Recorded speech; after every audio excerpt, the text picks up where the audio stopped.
Bonjour à tous. Nous allons commencer avec les protocoles de l'année 2024. Pour ceux qui sont nouveaux, les protocoles, ce sont les recommandations divines pour avoir une bonne année selon Dieu. Chaque année vient avec son message. Chaque année vient aussi avec ses recommandations. Les recommandations divines sont les points sur lesquels nous devons mettre beaucoup l'attention. Ce sont également les éléments sur lesquels Dieu attend un développement ferme et visible. Alors aujourd'hui, nous allons commencer avec le premier protocole ou la première recommandation pour 2024. Il s'agit d'activer son office de sacrificature. Je voudrais te faire comprendre que en tant qu'enfant de Dieu, en tant que chrétien, en tant que personne qui a donné sa vie à Jésus, nous sommes sacrificateurs et rois. La Bible est claire à ce niveau, au niveau de Apocalypse 5, verset 10. La Bible dit, « Et tu nous as fait rois et sacrificateurs à notre Dieu, et nous régnons sur la terre. » Après, il y a d'autres versets également qui parlent de l'office de sacrificature ou alors de sacrificateur. Je vais vous faire une petite genèse par rapport à c'est quoi un sacrificateur selon la Bible. Alors, un sacrificateur, c'est une personne déjà mandatée par Dieu pour conduire son peuple sur le plan spirituel. À l'époque, les sacrificateurs venaient de la tribu des Lévites. Lorsqu'on était sacrificateur, on venait forcément de la tribu des Lévites, mais ça ne veut pas dire que tous les Lévites étaient des sacrificateurs.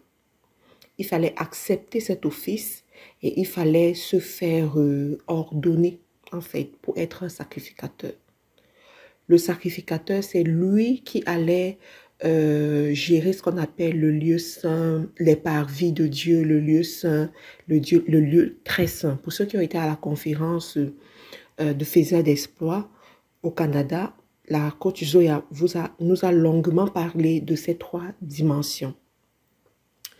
Alors, le sacrificateur est vraiment cette personne qui apporte la parole de Dieu, qui se tient à la brèche pour écouter Dieu, qui déclare des bénédictions sur le peuple, qui prie pour le peuple, qui conjure le mauvais sort, on peut dire ça comme ça, ou alors vraiment qui est là pour s'assurer que les enfants de Dieu évoluent comme Dieu veut qu'ils puissent évoluer. Sur le plan spirituel, bien entendu. Cependant, avec Jésus, tout a changé parce que Jésus lui-même a été reconnu comme sacrificateur. Cependant, il n'était pas de la lignée de Lévite, il était de la lignée de Judas. Alors, Jésus vient changer le fait qu'on n'est pas obligé d'être de la lignée de Lévite pour être un sacrificateur. Le sacrificateur, c'est celui qui accepte Jésus dans sa vie, c'est celui qui accepte de marcher selon les recommandations divines. Alors, le texte de Apocalypse que j'ai lu vient vraiment confirmer le fait que tout enfant de Dieu est appelé à régner et appelé aussi à être un sacrificateur. Alors, cette année, nous avons vraiment reçu que nous devons activer cette dimension de façon ferme, de façon réelle. Et je voudrais que toute personne dans FDE, puisse comprendre cette recommandation et mettre en pratique cette recommandation. Nous allons voir quelques éléments qui caractérisent l'office de sacrificature. Qu'est-ce qu'un sacrificateur fait? Qu'est-ce que Dieu nous recommande de faire en tant que sacrificateur? La première des choses à savoir, c'est qu'un sacrificateur, c'est une personne qui consulte toujours Dieu. Je vais prendre le cas de David, parce qu'il y a trois grands sacrificateurs que nous avons pu étudier dans la Bible, mais il y a le cas de David que je veux vraiment mettre en exergue ici. C'est quelqu'un qui consulte toujours Dieu. David a eu beaucoup de succès dans sa vie. Il a aussi eu beaucoup de combats. Mais à chaque fois, la Bible nous enseigne que avant d'aller au combat, David consultait l'Éternel. David disait, je n'irai pas si tu ne viens pas avec moi. David posait la question à Dieu. David demandait à Dieu. David s'humiliait devant l'Éternel. Lorsqu'il a même commis son forfait avec Bathsheba, il s'est retourné et il a écouté la voix du prophète. Tous les rois de la Bible n'écoutaient pas les prophètes. Lui, il écoutait les prophètes parce qu'il avait cette inclinaison par rapport aux choses divines, par rapport aux choses spirituelles. Et il avait toujours besoin de savoir qu'est-ce que Dieu pense de lui. C'est la raison pour laquelle il écoutait les prophètes et il était prêt à faire ce que le prophète lui recommande de faire. Alors, je veux te dire, cette année, consulte Dieu dans tout ce que tu fais. Cherche la pensée divine par rapport à tes plans, par rapport à tes projets, par rapport à ce que tu prévois de faire. La Bible nous dit, si le Seigneur ne veille sur la cité, en vain les veilleurs veillent. Si le Seigneur ne bâtit la maison, en vain les bâtisseurs se peinent. Donc, s'il te plaît, ne cherche pas à faire les choses selon ta compréhension, avec tes propres forces. Va dans la prière. Il y en a, peut-être, vous n'avez pas pris ce temps de questionner Dieu par rapport à votre année. C'est encore le moment de le faire. Nous sommes en début d'année. Prends un moment de prière. Prends un moment de recul et pose les questions à Dieu. Prie. Expose tes projets à l'Éternel, recommande ton sort à l'Éternel et il agira comme dit la Bible. Donc, le sacrificateur, il passe son temps à parler avec Dieu, il passe son temps à chercher la face de Dieu, il passe son temps à consulter Dieu par rapport aux choses qui sont devant lui. Le sacrificateur ne prend pas des décisions sur le coup des émotions. Il ne conseille pas sur la base de ses expériences, sur la base de ses pensées, sur la base de ses sentiments et ses émotions. Je parle de conseil, pourquoi? Parce que beaucoup de gens vont voir les sacrificateurs pour avoir les conseils, parce qu'on sait que le sacrificateur, c'est vraiment quelqu'un qui est proche de Dieu. Donc, beaucoup de gens vont venir vers vous, vous poser des questions. S'il vous plaît, ne prenez pas des décisions, ne donnez pas des verdicts, ne donnez pas des conseils également sans consulter Dieu. Moi, généralement, lorsque quelqu'un m'expose un cas ou bien je suis devant une situation, je préfère me taire. Des gens vont me dire, mais pourquoi tu te tais? On croyait que non, je préfère me taire. Je vais prier et je suis sûre que la solution que je viens avec, ou bien l'idée que j'apporte, ce n'est pas une idée qui vient de moi, mais ça vient vraiment de Dieu. C'est une recommandation divine. Donc, allez-y cette année comme ça. Ne vous fiez pas à vos propres pensées. Ne vous fiez pas à vos émotions, mais fiez-vous à la parole de Dieu. Fiez-vous à ce que Dieu dit exactement. La deuxième des choses, c'est que le sacrificateur a un lieu saint. Vous comprenez? Alors, à l'époque, dans l'Ancien Testament, le lieu saint du sacrificateur, c'était vraiment un temple, un espace et tout. Mais aujourd'hui, dans le Nouveau Testament, le lieu saint du sacrificateur, c'est d'abord son cœur. C'est d'abord son cœur. En tant que sacrificateur, fais attention à ton cœur. Fais attention à l'état de ton cœur. Dieu attend de toi d'avoir un cœur pur. Sans le cœur pur, tu ne peux pas plaire à Dieu. Sans le cœur pur, tu ne peux pas écouter la voix de Dieu. Sans le cœur pur, tu ne peux pas aimer les autres au point d'aimer tes ennemis. Et je veux te dire, d'après le message que Dieu donne en 2024, c'est un message où tu brilles.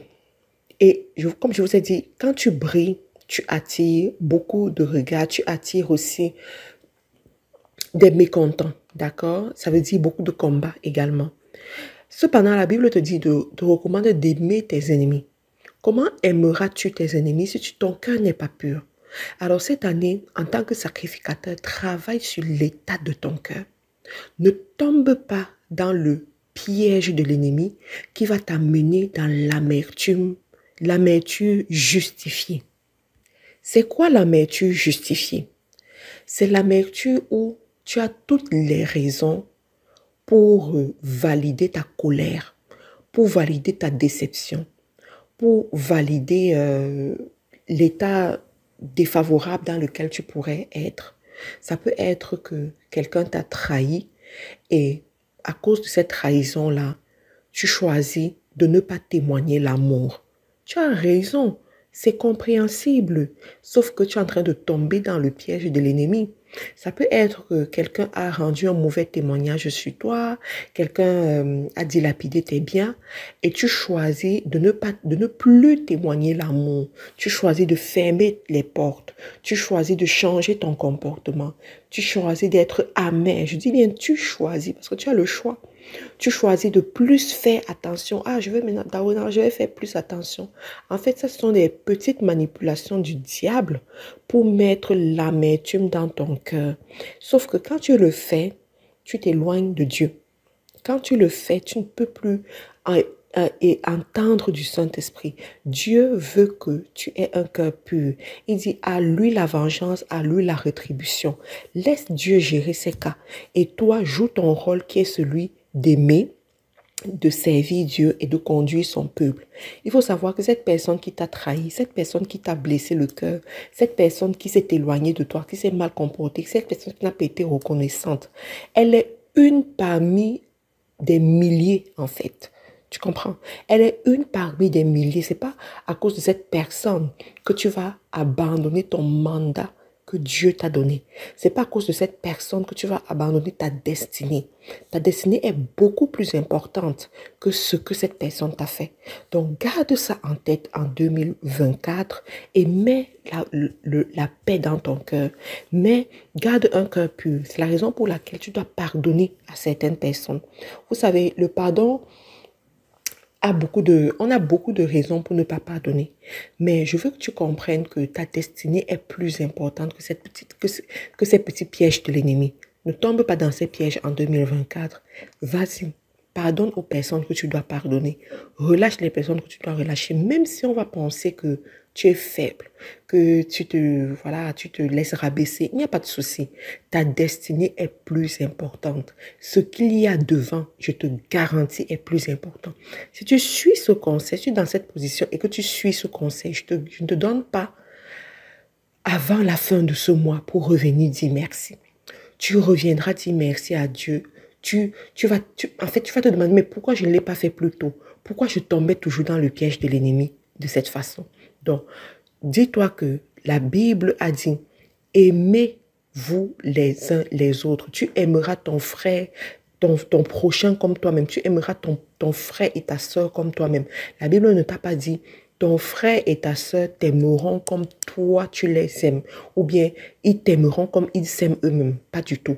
Mais la Bible a fait un focus sur toi. Alors, il est important que toi, tu prennes la décision d'aimer, d'avoir le cœur pur, d'être content lorsque les autres se réjouissent aussi, parce qu'il y a la dimension de paix, il y a la dimension du pardon et aussi la dimension de se réjouir du succès des autres, de se réjouir des bontés que l'Éternel apporte dans la vie des autres. Quelqu'un m'a dit un jour que lorsque Dieu est en train de bénir son voisin, ça veut dire que sa bénédiction n'est plus loin. Et c'est tellement pertinent et c'est tellement vrai. Lorsque Dieu est en train de bénir ton voisin, lorsque Dieu est en train de bénir une personne que tu connais, c'est sûr que ta bénédiction n'est pas loin. Alors réjouis-toi avec cette personne. Rends grâce à Dieu pour cette personne. Contacte la personne pour célébrer les merveilles de l'Éternel dans sa vie. Et attends, ce n'est qu'une histoire de temps. Tu verras que toi aussi, tu auras l'opportunité pour dire merci à Dieu parce qu'il t'aura également visité. Donc, garde un cœur pur comme un petit enfant durant cette année 2024. Et ton cœur pur est également ton lieu saint, le lieu où Dieu est. La Bible dit, n'attristez pas le Saint-Esprit qui est en vous. Le Saint-Esprit est en toi et il ne faut pas que tu l'attristes par certains ressentiments que tu gardes en toi, que tu l'attristes avec les péchés que tu pourrais commettre. J'ai beaucoup plus parlé des péchés qui sont liés au cœur, mais il y a aussi des péchés qui sont liés à la chair, qui vont attrister le Saint-Esprit en toi. Donc, s'il te plaît, fais attention par rapport à ça en 2024. Le lieu saint aussi, en dehors du cœur, c'est ton environnement. Tu vois, c'est ton environnement. Je ne crois pas quand quelqu'un me dit je sais Dieu, je crois en Dieu, mais H24, la personne est dans un environnement malsain. C'est pas possible parce que notre environnement nous façonne. Notre environnement déteint sur nous. C'est pas possible que tu dises que je vis dans la sanctification, mais tu marches en permanence avec des personnes qui ne vivent pas dans la sanctification ou bien qui vivent purement qui vivent purement et pleinement dans le péché à découvert. C'est pas possible. Alors cette année, travaille ta sanctification, ta vie de sanctification. Travaille ton environnement pour être dans un environnement qui témoigne la gloire de Dieu le plus que possible. Je dis le plus que possible. Je suis consciente que il y a des situations où on n'a pas beaucoup le choix, comme dans le milieu professionnel, mais il y a d'autres situations où tu as le choix en fait. Tu as le choix avec tes amis. Tu as le choix avec le lieu où tu vis. Tu as le choix avec les personnes que tu choisis de mettre dans ta vie. Tu as le choix. Donc, vas-y sonder ton environnement. Vas-y sonder les personnes qui rentrent dans ton cercle restreint. Est-ce que ce sont des personnes qui t'aident à grandir spirituellement ou ce sont des personnes qui te font te retourner comme la femme de Lot? Pendant que Dieu t'appelle, les désirs et les passions du monde te font te retourner. Tu risques de te transformer en statue de sable. C'est la vérité. Ça n'a l'air de... Certains peuvent rire de ça, mais c'est la vérité. Tu risques de te transformer en statue de sable parce que il y a ce mal qui te pousse en arrière, qui t'amène à te retourner, qui t'amène à regretter la vie du passé, ou bien qui t'amène à désirer les choses du monde, les choses de la terre. En 2024, s'il te plaît, fais attention et sois intentionnel avec ton entourage. Choisis bien ton entourage. Troisième des choses que le sacrificateur fait, c'est un évangéliste. Le sacrificateur a la mission de remplir le royaume de Dieu, d'évangéliser à temps et à contre-temps.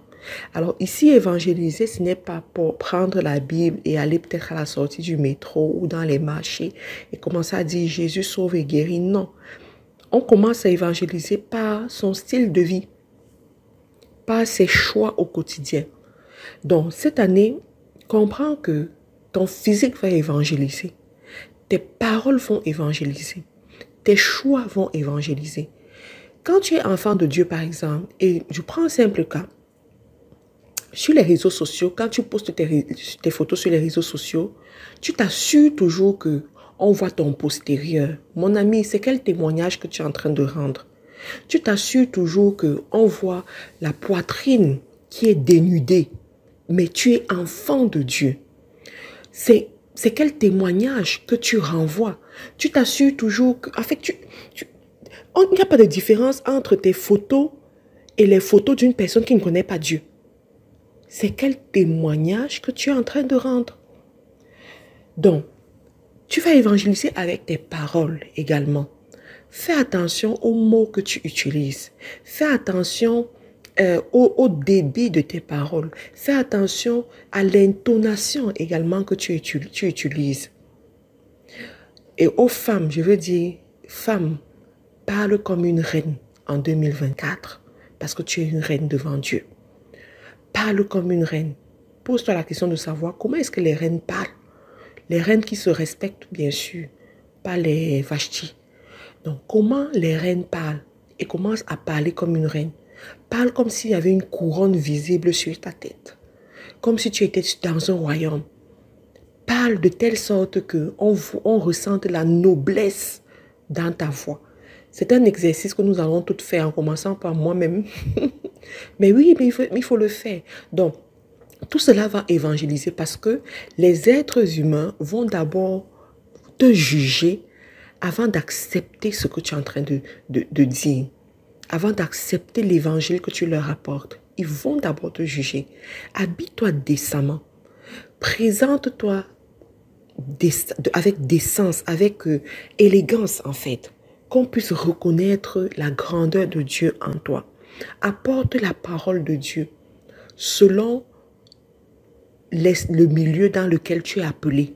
Alors, il y a des gens qui sont dans le monde séculier, d'autres dans le monde des affaires, d'autres dans le monde qui sont purement dans le monde spirituel, qui sont à l'église et tout. Donc, dépendamment de ta plateforme, tu sauras comment évangéliser. Moi, je suis une femme d'affaires, je ne suis pas pasteur, je ne suis pas appelée à être pasteur. C'est clair dans ma tête jusqu'à présent. Mais je suis une femme d'affaires, je suis purement dans le monde des affaires. Et en tant que femme d'affaires, je sais que la plateforme que j'ai peut me permettre de toucher des personnes. La façon dont je gère mes entreprises, la façon dont je gère mes employés évangélise. La façon dont je travaille avec mes fournisseurs évangélise. L'année passée, en 2023, j'ai eu des partenaires qui m'ont dit « On aime faire les affaires avec toi. Lorsqu'on fait les affaires avec toi, on est tranquille. On sait qu'on ne s'attend pas à des choses bizarres. » Et beaucoup se sont retrouvés en train de faire des recherches sur moi. De faire des recherches sur moi sur Internet, de se rendre compte que je suis une fille de Dieu très très engagée, de venir à mes meetings, d'écouter, de s'abonner sur ma chaîne dans ses pavis pour écouter mes messages. Et j'étais juste waouh quoi. Voilà une simple attitude qui évangélise. Tu vois, donc en 2024, utilise la plateforme que tu as pour évangéliser parce que tu es sacrificateur. La quatrième des choses, c'est le sacrificateur sauve et libère les captifs. Nous avons Luc 4, verset 18 qui nous parle de ça. Luc dit, « L'Esprit du Seigneur est sur moi parce qu'il m'a oint pour annoncer une bonne nouvelle aux pauvres. Il m'a envoyé pour guérir ceux qui ont le cœur brisé, pour proclamer aux captifs, écoute bien, pour proclamer aux captifs la délivrance et aux aveugles le recouvrement de la vue, pour renvoyer libres les opprimés. » Donc, en tant que sacrificateur et roi, tu es appelé à faire de grandes choses dans la vie des gens. Tu dois annoncer la bonne nouvelle, la nouvelle du salut, la nouvelle que Jésus sauve et guérit ses enfants. Tu dois annoncer, quand on parle de pauvres, ce n'est pas pauvre financièrement, c'est pauvre de cœur également. Ceux qui ne connaissent pas Dieu sont pauvres. Tu dois guérir ceux qui ont le cœur brisé en leur parlant de la parole de Dieu, des promesses divines, en leur montrant le chemin que Dieu veut pour eux. C'est la raison pour laquelle le travail qu'on fait dans FDE, c'est un travail extraordinaire parce qu'effectivement, ça contribue à guérir les cœurs brisés. Mais la Bible te dit, tu dois proclamer aux captifs la délivrance.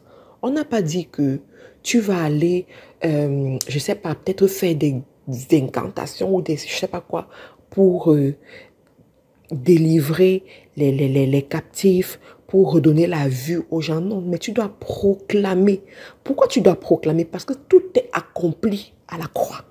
Il faut le comprendre.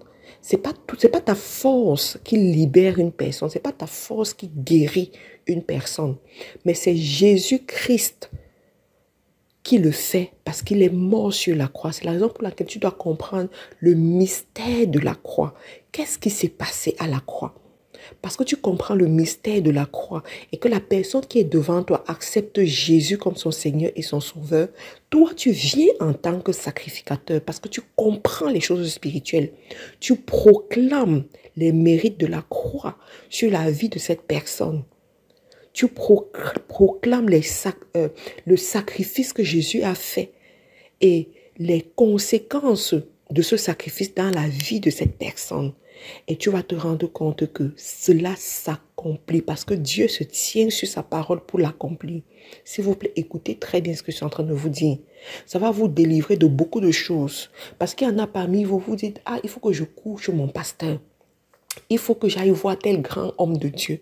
Il faut que non. Quand ton enfant est malade, Tu cours toujours chercher de l'aide dehors. Ce n'est pas mauvais.